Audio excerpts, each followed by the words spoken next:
राधे श्याम।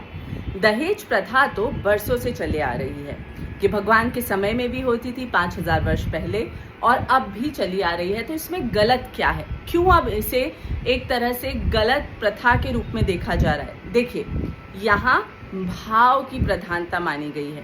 पहले के ज़मानों में दहेज कुछ मेंटल थॉट प्रोसेस के साथ नहीं आया करता था। ये नहीं सोचा जाता था कि मेरा एक बेटा पैदा हुआ है तो अब जब बहू आएगी तो वो सोफा, गाड़ी, फ्रिज इत्यादि को लेकर आएगी। राइट? सभी संपन्न थे और सभी संतुष्ट थे।